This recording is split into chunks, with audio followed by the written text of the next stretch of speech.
Jadilah DRL nanti, tinggal kalau kamu nggak datang DRL, kamu udah nanti bakalan panggilan kedua, kamu nggak datang lagi, ya, kamu udah dikasih kesempatan untuk menjawab, nanti akan naik ke penyidikan.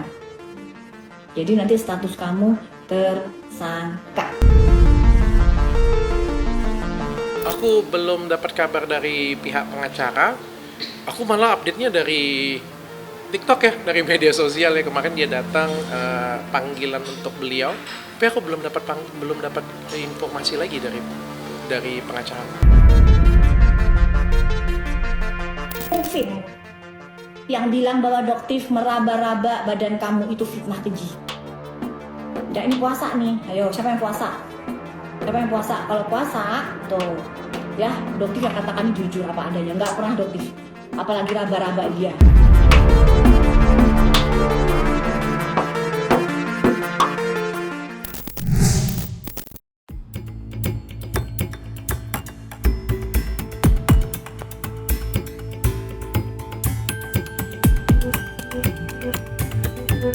Nama Dr. Amira Farahnas alias Dokter Detektif belakangan memang tidak ada habisnya diperbincangkan orang banyak.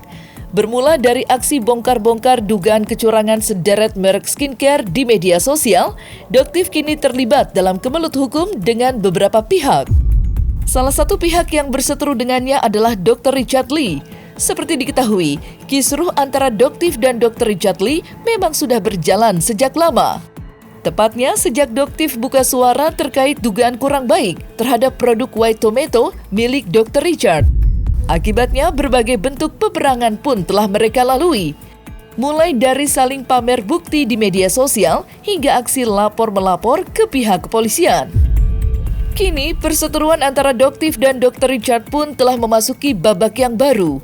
Pasalnya, secara terang-terangan Doktif menyebut jika status Richard atas laporannya berpotensi besar akan naik sebagai tersangka. Lantas, seperti apa tanggapan Dr. Richard Lee? Serta bagaimanakah pula penjelasan lengkap Doktif terkait hal itu?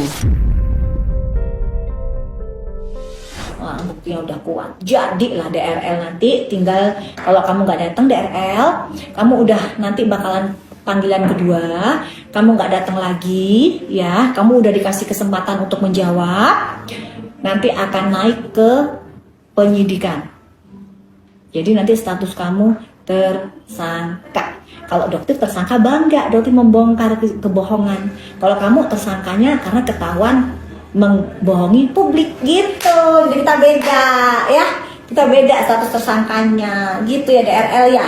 Udah panggilan kedua, lo sebentar lagi naik ke sidik, selesai deh, tidak ada yang kebal hukum gitu. Aku belum dapat kabar dari pihak pengacara. Aku malah update-nya dari TikTok ya, dari media sosial ya. Kemarin dia datang panggilan untuk beliau, tapi aku belum dapat informasi lagi dari pengacara. Gimana ya? Aku prihatin sih sebenarnya. Aku prihatin dan turut bersedih lah ya, turut bersedih. Karena ya sekali lagi kan beliau teman sejawatku ya, harusnya kalau beliau edukasi dengan baik kan harusnya tidak seperti itu sih. Tapi ya aku sangat menyayangkan sih ada beberapa yang mungkin keluar jalur, offside dan lain sebagainya. Ya aku sebagai sejawat aku prihatin sih, cuma itu aja. Kalian masih percayakah dengan omongan seperti itu? Masih percayakah dengan omongan beliau? Kalau Doktif pribadi, disclaimer, Doktif tidak percaya sedikit pun omongan yang keluar dari mulut dia. Ya, Badan POM aja bisa dia bantah. Ya, sekelas instansi Badan POM yang sudah melakukan penyelidikan ke pabriknya, itu pun masih dia bantah. Jadi ya maaf aja ya untuk DRL, Doktif tidak percaya sedikit pun apa omongan kamu. Untuk sekarang aku memilih lebih baik diam sih. Karena apa? Karena statementku pasti akan dibales lagi. Jadinya kan bales-balesan ya statementnya. Dan akhirnya tuh dunia media sosial tuh jadi huru-hara, jadi ribut. Dan aku nggak mau akan itu sebenarnya. Jadi karena aku sudah pengen berhenti ribut, biarkanlah pihak penyidik aja lah yang menentukan.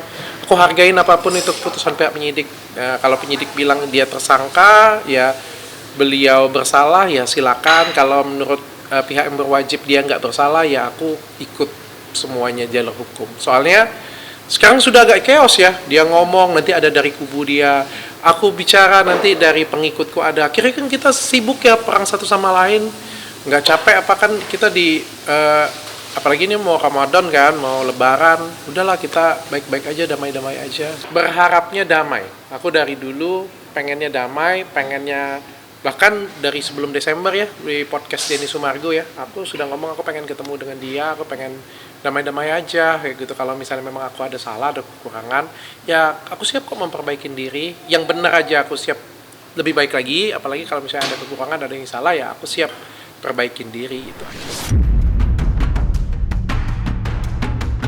Selain berkonflik dengan Dr. Richard Lee, diketahui pula jika Doktif tengah berseteru dengan Reza Gladys, seorang pengusaha skincare yang sudah menarik Doktif ke ranah hukum lewat laporan yang berhasil menyeret Nikita Mirzani ke penjara. Meski begitu, status Doktif dalam laporan dugaan pemerasan dan tindak pidana pencucian uang itu masih belum mendapatkan kepastian. Mirisnya, kisah perseteruan mereka harus pula dinodai dengan isu miring yang menyebut Doktif diduga menyentuh dan menggoda suami dari Reza Gladys. Menanggapi maraknya isu tersebut, Doktif lantas buka suara dan membantah itu semua. Dengan tegas, Doktif bahkan melontarkan tantangan kepada Reza dan suaminya untuk menyebut tudingan itu secara langsung tanpa menggunakan mulut orang lain. Mufid yang bilang bahwa Doktif meraba-raba badan kamu itu fitnah keji. Udah, ini puasa nih, ayo siapa yang puasa? Siapa yang puasa? Kalau puasa, tuh, ya Doktif yang katakan jujur apa adanya. Nggak pernah Doktif, apalagi raba-raba dia. Najis Doktif raba-raba dia, ya nggak pernah. Jadi kalau Mufid, kalau kamu bilang Doktif meraba-raba tubuh saya, Doktif adalah seorang pemeras, berbicaralah dari mulut kalian. Ya, jangan menggunakan mulut-mulut buzzer.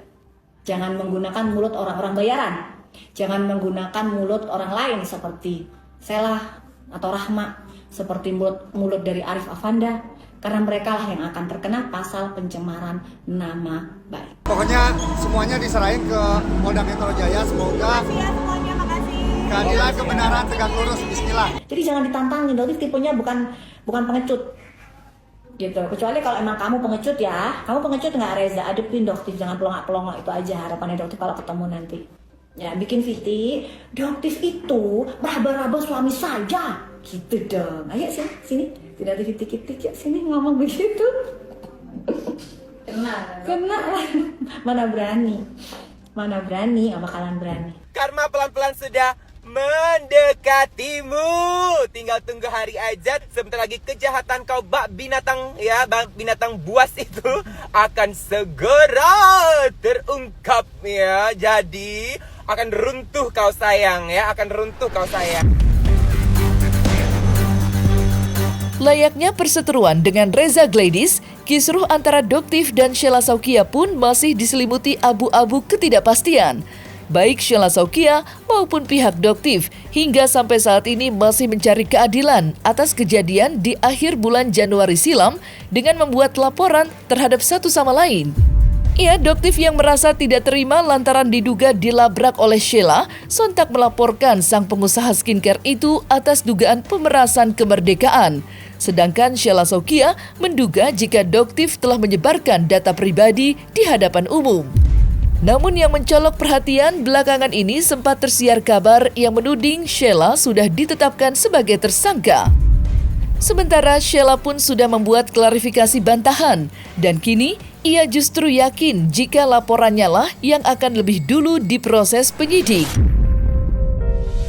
Sayangku, jadi banyak banget berita yang beredar sampai banyak juga yang DM Kasel. Katanya apa benar kabar di luaran sana Kasel itu sudah menjadi tersangka dan ada penangguhan sampai Lebaran nanti. Ya, itu berita bohong, itu berita fitnah, itu penggiringan opini.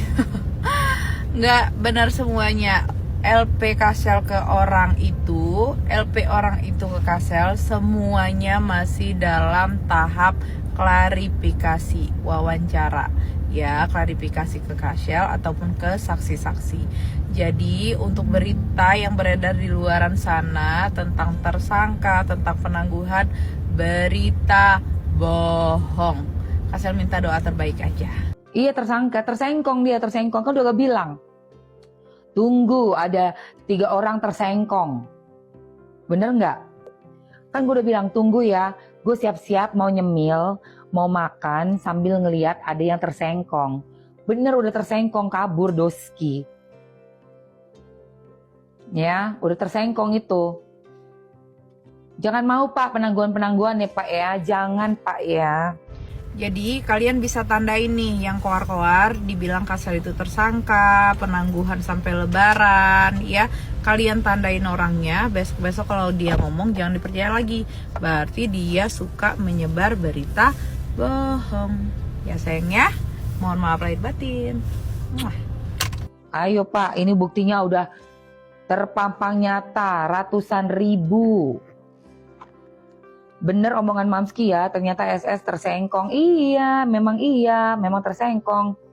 Orang cuma beda seminggu doang kan dari omongan gue. Laporan agendanya hari ini apa Kak? Aku buru-buru Bisa itu Kak, statement berapa kali Iya, Kak? Kak. Sebentar aja, aja Kak. Kak, kita udah nunggu Kak. Iya sayang. Nanti aja ya, makasih banyak. Dadah.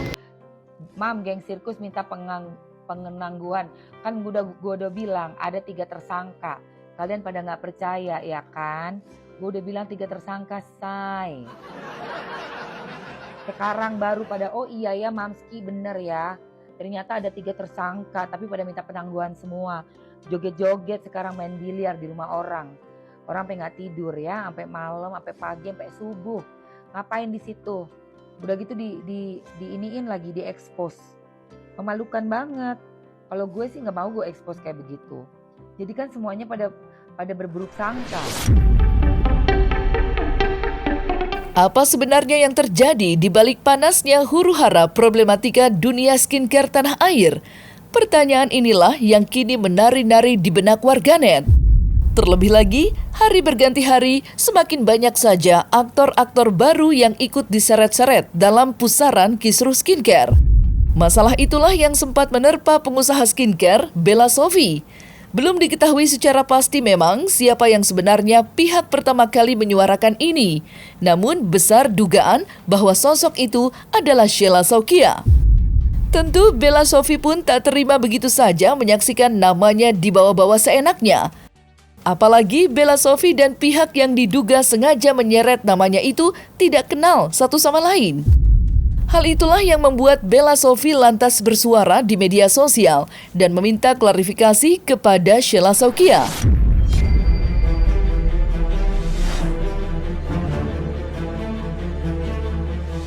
Kenapa nama Bella Sofie ikutan terseret-seret? Nah, sebelumnya saya mau nanya dulu nih ya kan buat ibu ini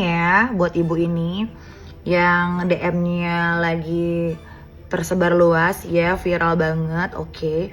Di sini ibu membawa nama saya, si Bella Sofie. Oke, sebelum saya bikin video lebih lanjut, izinkan saya bertanya. Ini benar-benar ibu yang bikin serius? Emang bener ibu atau ini cuman postingan-postingan palsu aja? Karena jujur aku nggak kenal sama ibu. Ya, saya juga nggak pernah ketemu sama ibu juga. Kita nggak ada urusan, oke. Kita nggak ada bisnis bareng, ya. Jadi kita nggak pernah ada kepentingan apa-apa. Dan saya sekarang lagi sibuk jualan. Kenapa saya yang disenggol-senggol? Oke, coba bantu tag dong teman-teman semuanya. Bantu tag ke yang DM-nya lagi tersebar luas ini ya. Tolong bantu tag biar dia tahu, biar dia baca. Soalnya Mimi nge-DM nggak bisa. Agak heran ya gitu. Maksudnya kok aku jadi loh? Kok Mimi jadi keikut-ikut? Keseret-seret gitu loh. Kalau emang bener ya ini memang dia gitu, ya kamu kalau misalnya bermasalah sendirian aja, nggak usah nyeret-nyeret nama orang. Kalau lagi kebingungan sendiri aja, nggak usah cari-cari, nggak usah seret-seret nama orang. Agak aneh ya gitu ya, maksudnya agak aneh juga sih. Aku nggak kenal, aku nggak ada urusan sama orang ini, kok nama saya keseret-seret gitu loh. Agak aneh. Coba bantu di tag dong biar supaya kita membahas lebih lanjut ya gitu. Coba untuk di tag orangnya, kasih tahu kalau mau bikin video ini, kalau perlu kirim ke beliau karena saya nggak bisa DM. Ya saya bertanya baik-baik nih, ini bener nggak sih ini? Ya sebelum saya lebih lanjut untuk memberikan klarifikasi atau bertanya lebih dalam gitu ya. Kenapa nama saya terseret-seret? Nggak perlu dicari, sayang, ada aku di sini. Ya, terus nggak perlu juga diklarifikasi apapun, sayangku. Tapi kan memang benar kan? Kenapa banyak sekali brand-brand di Indonesia ini yang cara pemasarannya yang overclaim? Kenapa sih SS terus yang dikejar-kejar sama si Doktip itu? Udah ya mbakku sayang, yang lagi nyariin aku nggak ada kemana-mana, aku ada di sini ya. Kalau nggak salah kita dulu pernah satu arisan, tapi kita nggak sempat ketemu ya, belum pernah ketemu. Semoga nanti kita bisa menjalin silaturahmi ya mbak ya, dengan baik-baik. Tenang kok mbak, aku sama mbak nggak ada masalah. Tentunya mbak sama aku juga nggak ada masalah ya. Semoga kita tetap baik-baik. Semoga kita kedepannya bisa bersilaturahmi, ketemu ya sayangku ya. Mohon maaf lahir batin ya mbak, kalau ada perkataan yang yang nggak enak ya. Mohon maaf lahir batin.